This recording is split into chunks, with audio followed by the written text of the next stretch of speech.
right? Nimi mentioned rough and tumble play. And there's a lot of lovely research about that that came out of animal studies. But there's one of the researchers, Jacques Pansek, and he's been writing about ADHD and the lack of rough and tumble play. And when he talks about teenagers, he talks about not that they want to roll around on the floor, but do you notice how teenagers touch each other a lot? Right? Not in that kind of sexual way. They're just always bumping against each other, especially young teenagers. You know, they constantly are bumping into each other. And one of the rules that we have in most of our level 3 and level 4 programs is no touching, which is essentially no rough and tumble experience. And it's that, how do I figure out my agency in space compared to your agency in space, and how do I develop boundaries? So we talk to kids about, you need to have boundaries, but we never let them practice boundaries. We literally never let them move in space in a way that doesn't say you violated the boundaries, but do it again in a way that works. Right? Literally, do it again. That way felt way too hard, too intrusive. Try it again. So that idea that we have to keep encouraging and helping them practice in internal control. Agency is not something you can learn by lecturing. It has to be something you have to learn by doing. All right? The second capacity is reflective capacity, and you heard a lot about that in Nimi's talk. It's so interesting how our 3 lenses have commonality. So reflective capacity is an effort to make sense out of feelings, the ability to think about one's thought processes, and how you observe what is going on in your head. The resilient teens suspect early that the inner world requires much skill requires as much skill as the external environment. So reflective capacity is staying interested in how I feel and think. Now, if you think of normative peers, that is what they love to do. They love to think about how they feel and think. You know, especially early teens. They don't want to talk about Christopher Columbus. They want to talk about what their uncle said about Christopher Columbus and how they think their uncle is right or wrong, because what they think is much more interesting because I feel, right? So there's an incredible shift at the beginning of adolescence from concrete operational thinking to all formal operational thinking that is about understanding self and other and reading self and other minds. Now, I mentioned early on that I think one of the reasons that many of our teens don't respond to some of the evidence-based protocols is because they lack this capacity for reflection. We know from research that children who have been traumatized are very wary of reflection. All right? Reflecting on what the other person is thinking is quite dangerous. So you shut down. There's a kind of psychological mind-blindedness that occurs because it's too dangerous to think about what the other person is thinking. So when what we need to do in our interventions is help teams not make reflections so dangerous. They resist reflections because they don't have access. You know, to say to an 8-year-old, what do you think about that? And they say, I don't know.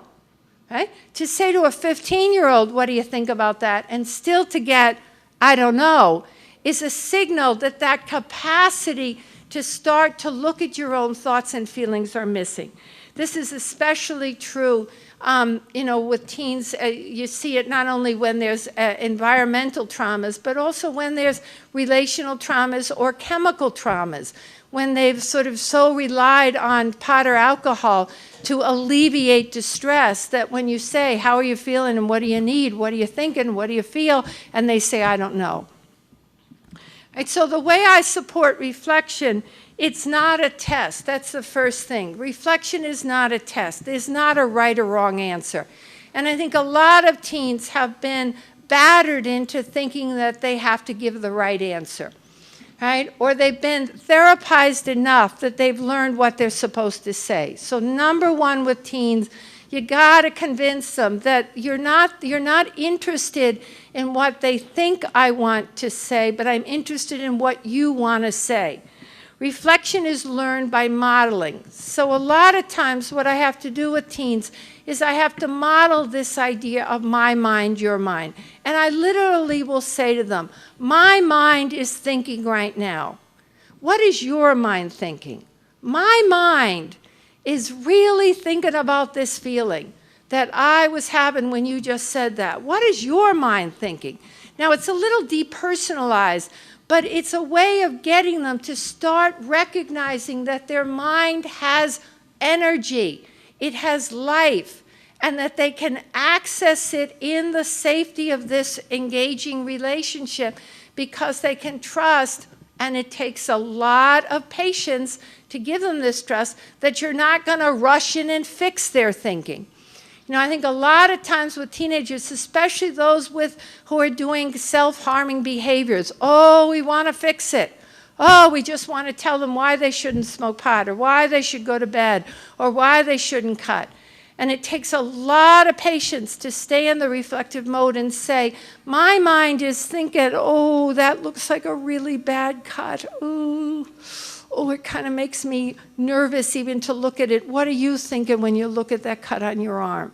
And I have to tell you, the other intervention I use for cut is I keep Neosporin in my office. It really helps. You just hand them a tube of Neosporin.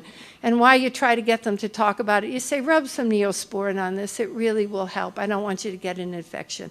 So that's how I quiet my fixing impulse.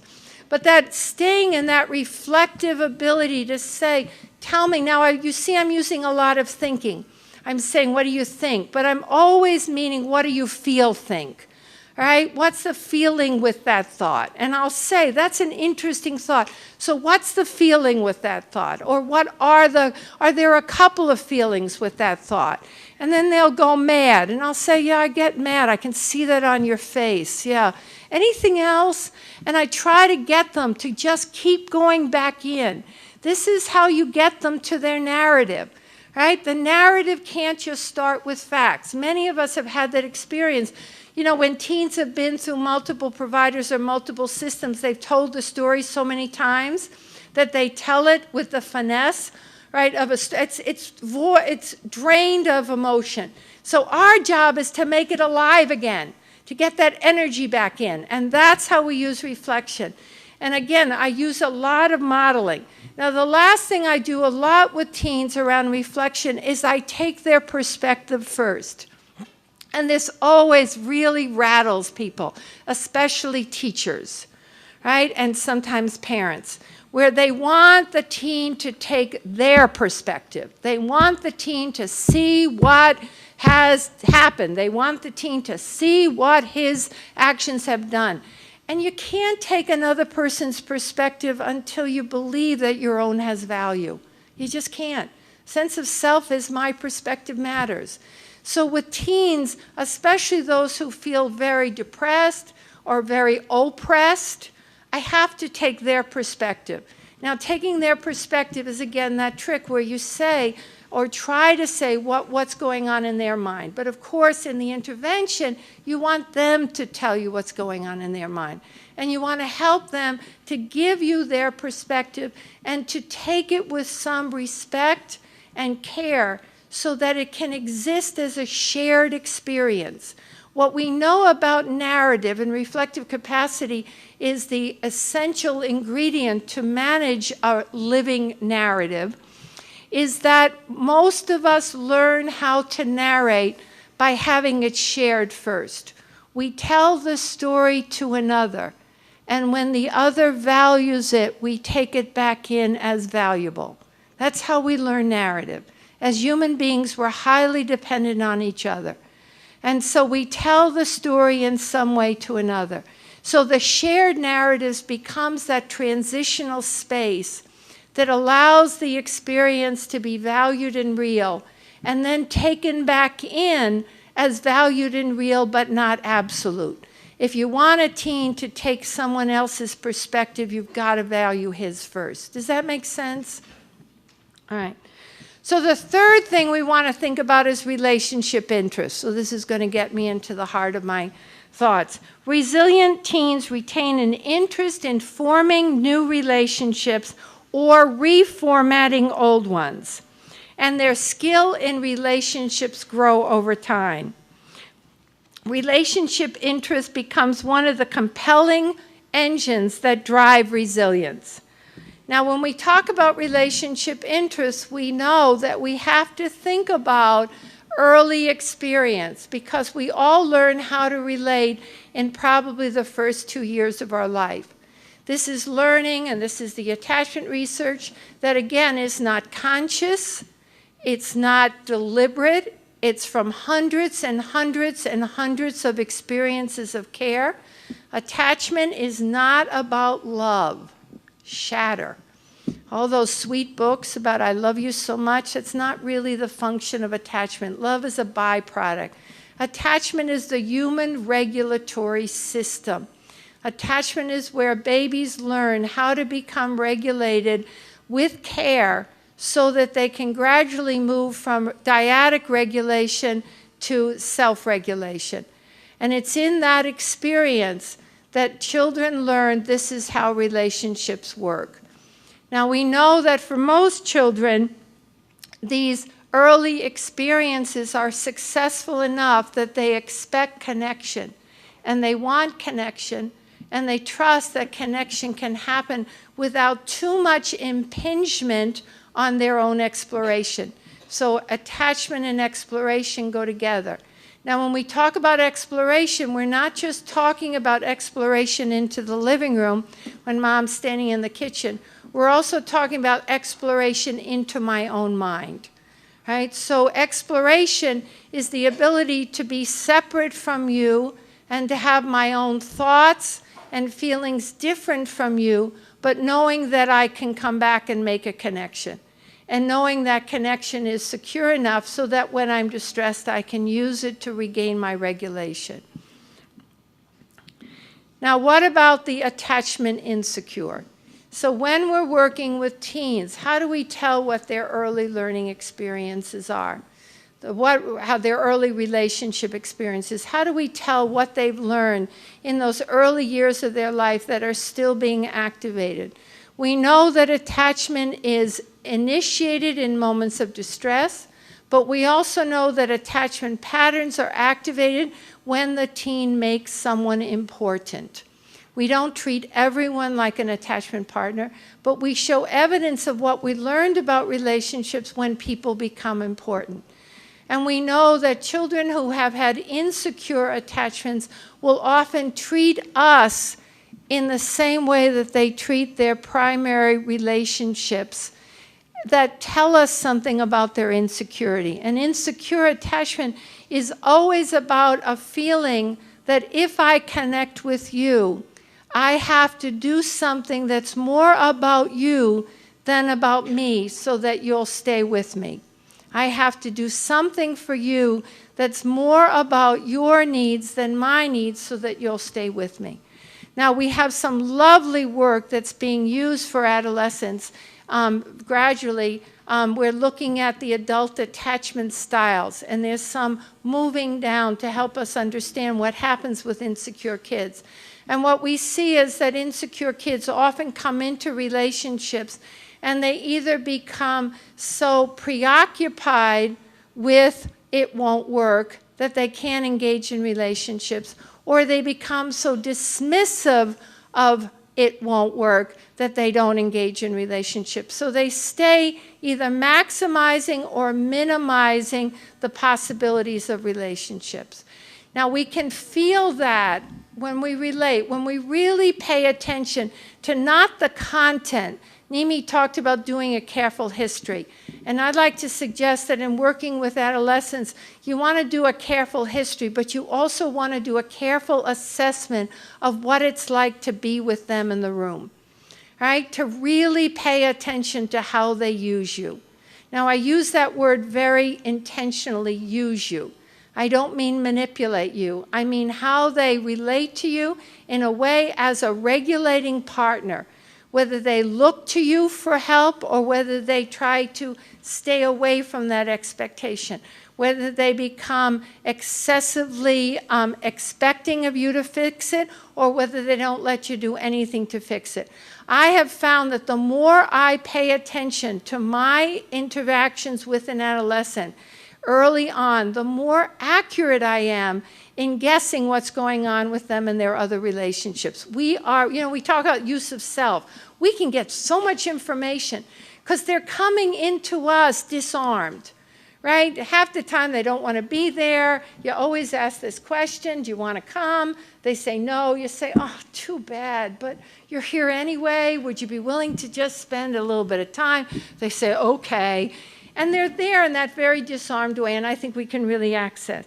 That relationship connection predicts self-connection. So we're really using ourselves to see. Now, some of us work with disorganized children and teens, and I thought I just want to mention this. This isn't the time to go into this, but disorganized attachment has been shown to predict later psychopathology. It's described as the fear without solution. And why it's important is because two things. It reminds us that attachment always starts about fear, right? That the idea that you go back to your relationships when you feel distressed. The second thing it tells us is that these are children who, for whatever reason, have not been able to feel successfully cared for when they are fearful. And so their emotional life becomes disorganized. Now, disorganized attachment in the research is highly predictive of two personality styles. One is borderline personality disorder, one is antisocial personality disorder. They're two extremes of the I and we psychopathology. In the borderline personality disorder, some people, researchers have called it a disorder of chronic dysregulation, chronic emotion dysregulation, which is probably a lot more descriptive than borderline. The antisocial personality disorder is a disorder that solves chronic emotional dysregulation by keeping it out, by keeping it on everyone else. So we know that this is a group that are very at risk, and we know that teens who present with this disorder, these qualities are very difficult to work with, but if we don't help them in adolescence, their trajectory is really quite painful. All right, I'm going to skip this one, and I want to go, I'm going to skip this one. All right, so I put this in, I added, just as I listened to Bonnie about stress. As humans, we know that one of our ways to relieve stress is to connect with others. We don't just shake it off by ourselves. So I want to think about how we use how we activate the stress system with positive experiences. I want to introduce, I should have put this up a little closer though. I want to be aware of time. There are two critical concepts that really go with the very at-risk teens that I just want to alert you to. How many of you work with very at-risk teens? And so a fair amount. There's two terms in the research that we want to really be aware of because I think it helps you see where when teens can't use relationships in their own service, how they become very at risk. The first is relational aggression. And I don't know if you're seeing more of this, but we see as both a local and a national trend, a rapid increase of girls with difficulties. When I first started doing day treatment, and our group is 3 to 3rd grade, and I remember the first group, we had 1 girl. We now have 50% girls. Right? And what we know about relational aggression, it tends to be more in girls, though we see it in both. But what happens is that the relationship becomes a source of aggression. The relationship gets turned around so that that within the relationship, I can maintain my power by loving you or hating you. And we're seeing more and more of this dynamic. And often in my day treatment group, I'm sort of stunned by watching these 4- and 5-year-old girls interact with boys. And you'd think that this was an established domestic abuse pattern. And let me tell you, the girls are a lot more effective than the boys. So we want to be aware that there's something happening in our communities that are causing, 3 minutes? Okay, that are causing more and more girls to fight back, but to fight back not with physical aggression, but relational aggression. The second term I wanted to introduce is going into the DSM-5, and it's called conduct disorder, callous, and unemotional. Now, there's a term in the literature that talks about persistent antisocial behavior by age 5, which is horrifying. But callous and emotional is sort of the extension of that, where we're looking at young adolescents who by the time they come in, so they're pre-diagnosis for antisocial behavior, but they're described as callous and unemotional, so they can't feel They don't feel, they choose not to feel, they shut off feelings. And these are the ones who are particularly dangerous. When we talk about the disorganized kid, if you stay with the idea of disorganized, they should get more distressed in the face of danger, right? So you see that elevation of arousal. So the callous emotional teen has taught himself over the years to become less distressed in the face of arousal. So instead of getting hot, they get cold. And these are the kids we really want to be afraid of. If we think about, where this comes from, it's really a disconnecting from relationships. So what I want to think about is how do we get these kids back engaged? And let me just talk a little bit more about how they get that. There's some very, I mentioned about perception, and there's some very, I think, compelling research being done by Seth Pollack at the University of Wisconsin on facial recognition. Do people know this research? All right, so this is research about what he does is use pixels. And he's looking at a maltreated population. So children who already have that experience of being endangered and that danger not being adequately mediated. And what he does is on computers, he has, pixels, colored pixels, and gradually in the pixel, a face will emerge. And the task is for the child to signal when he recognizes in the pixel that the face is that the picture is a face. And the second thing is the child is to say what the face emotion is, so how the child perceives an emotion. And what he finds is that maltreated children are much faster at seeing faces than normal children. That's that hypervigilance, that their perception is hyper alert to the emergence of the face, where the normal kid is sort of looking interested. The second thing he found was that these maltreated children were much quicker at recognizing angry faces. Right? They saw angry faces really fast. So again, that hypervigilant. Now here's where it gets bad. The third thing he found was that the maltreated kids mistaked most faces as angry. So that they would read most faces as angry faces and would miss the subtlety of the bored face, the frustrated face, the annoyed face, the tired face, the sad face, the hurt face. Everything would be angry. And that angry perception was imposed on the face. He found that neglected children tended to see sad faces more than angry faces, but they missed all the other variety of human faces. Now, this tells us something about how then they're going to perceive their world. The last thing he found that I think is very important, at least in my work, is he found that these at-risk kids were intolerant of neutral faces, that neutral faces really upset them, that neutral faces dysregulated them because they couldn't figure out what was going on. And so the neutral face really made them kind of withdraw from the task. Now, I think that's a very interesting piece of research to practice translation, because a lot of us were trained to use neutral faces, right? We're supposed to keep our faces neutral. You want to use animated faces, right? And I think in true for most teenagers, I want to use an animated face, or I want to use a face that is in sync with the teen's face. So I want to find a way to really sync so that I become a regulatory partner. And I like this face research because when we talk about relationship regulation, we're not talking about words. I have my new favorite therapy tool, which is a box of cards. I think you can get them at Paper Source. They're white cards, and they're in a nice black box. They look like, business cards, and you take them out, and they say, "Stop talking." And I have one on my desk, so I remember every day. This is not work, thank you. That's a lot about talking. It's a lot about responding in a relationship regulatory way that allows the teen to experience me as understanding something about him so that he can understand something about him and use me in that way. So the neutral face has been a real discovery, especially for these at-risk kids. I also want to talk about teens that are at risk, not because of external trauma, but because of internal discrepancies.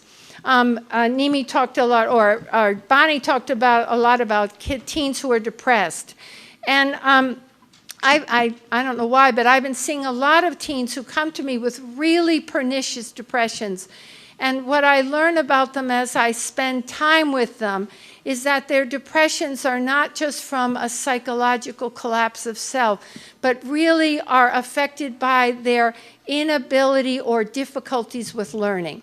And I think a lot of times we're missing subtle learning problems.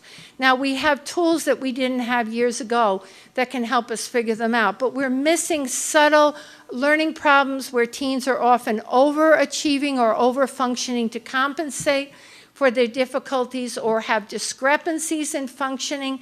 So particularly frequent, I see teens who have low verbal and high performance scores, and they can't sort of make it because so much of school requires verbal performance. But we also see teens who are having difficulties with executive functioning. And it just seems important because there's been so much in the paper lately about ADHD, the benefits of medication, the danger of medication, the abuse of medication, to remind us all that if you go back into the research in the last 2 years, there's been a radical shift from a focus on, first of all, hyperactivity. Most researchers are thinking that the hyperactivity is actually an outcome of a bored brain. And we got to really think about how many of our students are bored or not engaged enough because they don't happen to learn the way our schools teach. The second thing is that inattention is the primary difficulty that causes problems. The brain doesn't attend in a way that it can focus. But the third thing that is so prominent in the research is a shift from just looking at attention, which is a complex neurological capacity that gets wired from birth on, and we don't know where it is, but more and more looking at executive functioning. And this idea of executive functioning, which is the gradual development of the frontal lobe capacities to do the kind of problem solving, organizing, and regulating that teens need. So I think a lot of times when we're looking at teens, and again, the benefit of using relationships is you feel this when you're in the room with them. You can feel their disorganization or their difficulty with problem solving in a way that I think often parents can't see and teachers can't see because the stimulation is too complex. So what do I do? All right, so what do I do in the last 6 minutes? Let me give you 6 things that I'd like you to do. There's a lot of interesting evidence-based, evidence-principled interventions for teens. You know, CBT, DBT, interpersonal therapy is very useful for teens. It focuses on loss and the experience of loss. Earlier I mentioned mentalization-based psychotherapy, which really looks about that capacity for knowing my intentions, thoughts, and needs. Multisystemic family therapy has had some good outcomes when the families are available. There's certainly trauma-focused interventions.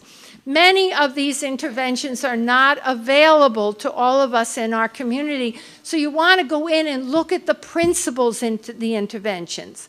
And you want to use the principles, that idea of customized or individualized therapy. I had a 15-year-old who came in yesterday. I just met him, and he's quite distressed because he'd been through two CBT therapists, and it hadn't helped a bit. And they were trying to help him problem solve his perfectionism. But this is a kid whose parents had a very painful divorce. He's estranged from his dad. He feels controlled by his mom, and he was adopted, but he really hopes no one will talk about it because it makes him feel too bad. I got to start with the whole kid first. And there are many principles out there that we can make our therapies better, but we want to start with the whole kid. The second thing is you choose the behavior paradigm. You know, you can look at behavior as an intentional and manipulative, or you can look at behavior for what it really is, which is an expression of our intentions, needs, wishes, and fears. And if we can get out of using behavior in this mechanistic way, we may actually be helpful. Third, assess the inside experience of each teen. I've talked about this already, but I think that our goal of therapy is primarily use me to get more self-awareness. And I think the more I do psychotherapy with teens, with everyone, the more I'm convinced it isn't just in the practical problem solving, but it's in the self-awareness that allows me to become a problem-solving person. And so a lot of what we do with teens is try to identify what are the blocks to their self-awareness. And out of self-awareness comes self-protection. Third, Fourth is lead with kindness. Right? It sounds so simplistic, but I think we get so much farther with positive regard. We get so much more effective when we can be kind to teens. I just don't think we can excuse any more vindictive, retaliatory interventions because they don't work. I mean, it's not just that we don't like doing them, they don't work. We know that Nimi said earlier in her motivation slide that, you know, confrontation leads to resistance. Empathy, understanding, connection leads to interest and change. So I think we have to lead with kindness. And I find that if I lead with kindness, and I always try to find a way to signal, I intend to be kind, what I get back is a response that's often quite heartening because the kid gets kind too. All right? And value experiential interventions. More and more, I feel like I'm an improv actress in my office, and it's so much fun. Right? I really do, and maybe this is getting older, but I just find that if I can relax and stay connected to the teen and feel his internal experience, I can respond in a way that is in sync. When I'm in my head and trying to impose an intervention because I'm supposed to, I'm so disconnected from the kid that I botch it. So trust that ability. All of us work really hard to understand emotions, and trust that ability to be with teens.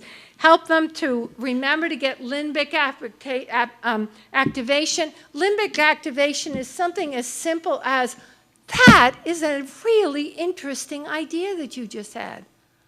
That was really brilliant. Oh, let me think about that for a minute. Brilliant. Right? Do you see the activation?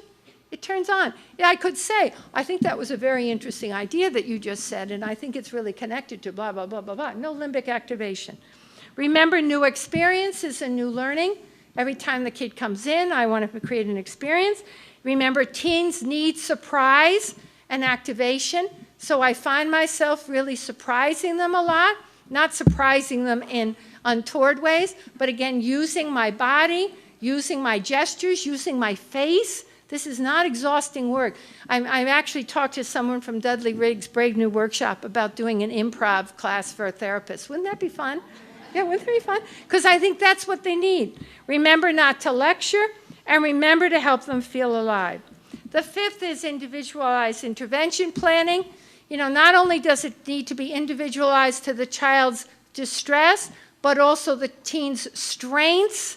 You got to think about what the teen's strengths are. If the strengths, and I don't mean strengths in that kind of mechanistic way, but really what are his interests, what are his desires, what are his needs, what are his hopes. If they don't get integrated into your treatment plan, it won't work. But you also need to integrate the into your treatment plan and understanding of what the teen's motives are. I think one of the biggest mistakes that we make is that we end up treating the teen for what his parents or what the school want him to be, rather than what he needs to be. I'm interested in satisfying his parents, and I'm interested in satisfying the school, and I'm interested in satisfying the community. But again, if I don't start with the teen's motivation, I'm not going to get very far. Many of us have tried to work with teens who are using drugs and alcohol. I give up, right? Because I cannot get them motivated to get interested in their own needs. It's very, very hard because they're blocking their own feelings, and it isn't until I can get to those feelings. The last is attend to imagination and creativity. I was so interested that Mimi had that on her slides. I think a lot of times what we need to do with teens different than we often do with adults is that we have to spend extra attention going into their imagination and going into what creativity they bring to the discussion, because that's the part of their brain that's going to provide energy for movement forward. You know, we do play therapy with children, but we sort of break down with teens. I had a teen this year who was very depressed, and he used to come in and he would lay on the floor. No kidding. He'd just lay on the floor. For an hour, he'd lay on the floor. I felt like Freud. And I had buckyballs. And you know buckyballs? They're sort of off the market now. I hear they're dangerous, but they're these highly powerful magnets. And he would just move these buckyballs, around in his hand. And I could tell the depression was lifted when he started to make these beautiful buckyball sculptures. And he would just lay there and make buckyball sculptures. Now, how do I explain to the insurance company how I'm doing psychotherapy, doing buckyball sculptures, right? But I can, of course, because what he was doing was being with himself and me and feeling the problems and staying in the feeling of the problems until he could come up with solutions. And after weeks and weeks of buckyballs, he started to come up with his solutions. So I think we have to, we don't play with teens the way we play with children, but I think we have to find space working with teens that allow for their creativity. In conclusion, I'm interested in children. We need these young people to feel more secure and relationally competent because they will be the mothers and fathers for the next generation. All right? And that's my last comment. We know that we have to help teens with great intention because they're going to have babies. And many of us are seeing their babies, and it's a worry. So good luck.